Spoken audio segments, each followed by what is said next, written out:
भक्तों हरे कृष्णा। भक्तों आज हम सब श्रीमद् भगवत गीता यथारूप अध्याय 3 कर्म योग श्लोक नंबर 24 पढ़ेंगे। भक्तों उससे पहले हम सब भगवान की मंगलाचरण स्तुति करेंगे। ओम अज्ञानतिमिरन्धस्य ज्ञानांजनशलाकया चक्षुर्मिलितं येन तस्मै श्री गुरुवे नमः। श्री चैतन्य मनोभीष्टं स्थापितं येन भूतले स्वयं रूपा कदा मह्यं ददाति स्वपदान्तिकम्। श्री वंदेहम श्री गुरु श्रीयुतपदकमलं श्री गुरून् वैष्णवश्च श्री रूपं साग्रजातं सहगण रघुनाथवन्दितं तं सजीवं साद्वैतं सावधूतं परिजन सहितं कृष्ण चैतन्य देवं श्री राधा कृष्ण पदान सहगण ललिता श्री विशाखान वितांश्च। हे कृष्ण करुणा सिंधो दीनबंधो जगतपते गोपेश गोपीकांत राधाकांत नमोस्तुते। तप्त कांचन गौरांगी राधा वृंदावनेश्वरी वृषभानुसुते देवी प्रणममि हरिप्रिये। वाञ्छाकल्पतरुभ्यश्च कृपा सिंधुभ्येव एव च पतितानां पावनेभ्यो वैष्णवेभ्यो नमो नमः। जय श्री कृष्ण चैतन्य प्रभु नित्यानंद श्री अद्वैत गदाधर श्री वसादि गौर भक्त वृंद। हरे कृष्णा कृष्ण कृष्णा हरे हरे हरे रामा राम रामा हरे हरे।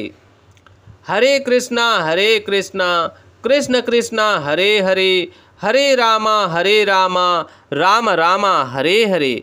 श्री भगवान उवाच उत्सीदेयुरिमे लोका न कुर्यां कर्म चेदहं शंकरस्य च कार्ता श्यामु पहनयामिमाः प्रजाः। भगवान बोल रहे हैं भक्तों, यदि मैं नियत कर्म ना करूं तो ये सारे लोग नष्ट हो जाएंगे।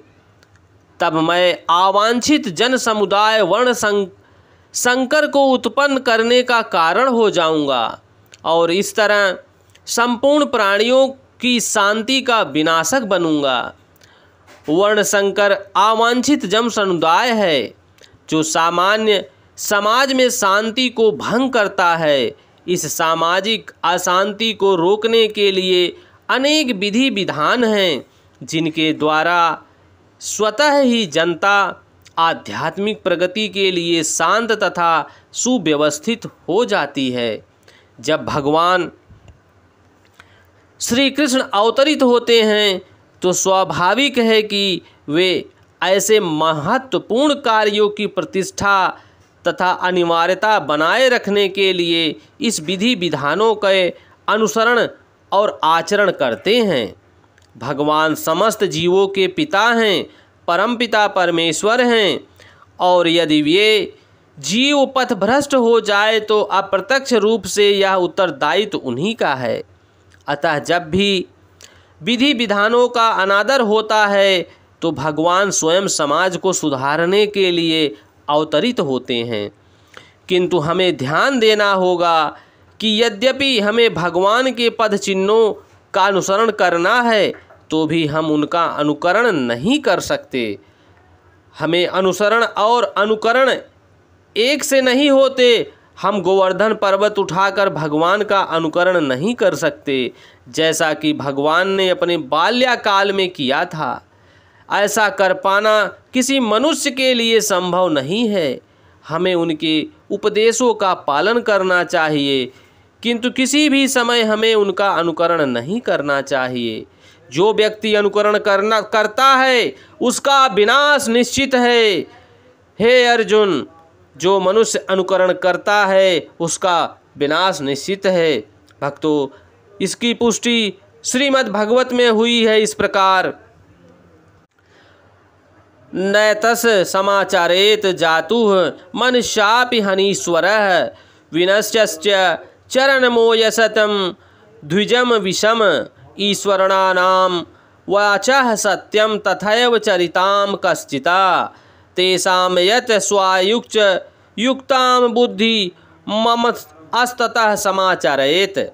मनुष्य को भगवान तथा उनके द्वारा शक्ति प्रदत्त सेवकों के उपदेशों का मात्र पालन करना चाहिए। उनके उपदेश हमारे लिए हैं और हमारे लिए ही बनाए गए हैं, और कोई भी बुद्धिमान पुरुष बताई गई विधि से उनको कार्यान्वित करेगा। किसी भी मनुष्य को सावधान रहना चाहिए कि वह उनके कार्यों का अनुकरण ना करे। उसे शिव जी के अनुकरण में विष का समुद्र नहीं पी लेना चाहिए। हम सदैव ईश्वरों की या सूर्य तथा चंद्रमा की गतियों को स्वतंत्र में नियंत्रित कर सकने वाले की स्थिति को श्रेष्ठ मानना चाहिए। ऐसी शक्ति के बिना कोई भी सर्वशक्तिमान ईश्वरों का अनुकरण नहीं कर सकता। शिव जी ने सागर तक के विष का पान कर लिया, किंतु यदि कोई सामान्य मनुष्य व्यक्ति एक बूंद विष का ग्रहण कर ले तो यत्न वह मर जाएगा। शिव जी के अनेक छंद भक्त हैं जो गांजा तथा ऐसी अन्य नशीले मादक वस्तुओं का सेवन करते हैं, किंतु ये भूल जाते हैं कि इस प्रकार शिव जी का वो व्यक्ति अनुकरण करके अपनी मृत्यु को निकट बुला रहा है, और इस प्रकार का कर्म करते हुए उस व्यक्ति की मृत्यु बहुत निकट आ जाती है और उसको एक दिन जाना पड़ता है। क्यों? क्योंकि भगवान का अनुकरण कर रहा है।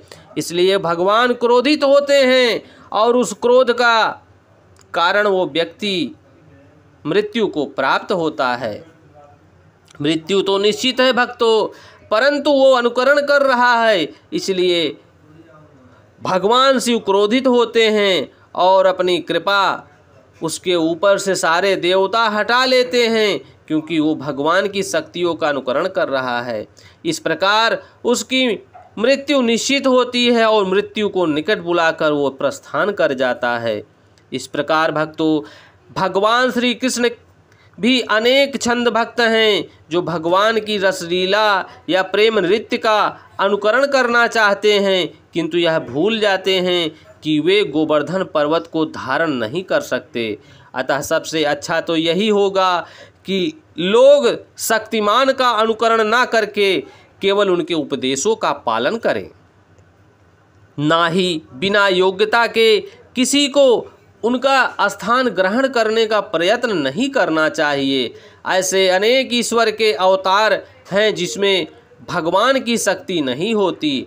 भक्तों, भगवान हम सबको स्पष्ट बोल रहे हैं कि शास्त्रों का उपदेश करना है, हमें भगवतों का उपदेश करना है, भगवत गीता का उपदेश करना है और अपने गुरुजन के उपदेश का पालन करना है और भगवान को प्राप्त करना है। भगवान के पद चिन्हों का हमें अनुकरण नहीं करना है। जो मनुष्य भगवान के पद चिन्हों का अनुकरण करता है वो अपनी मृत्यु को बुलावा देता है। भक्तों, आप सबको भगवत बाणी अच्छी लग रही है तो और भक्तों तक पहुँचाने की कृपा करें, शेयर करें, सब्सक्राइब करें, लाइक करें। जय श्री कृष्णा।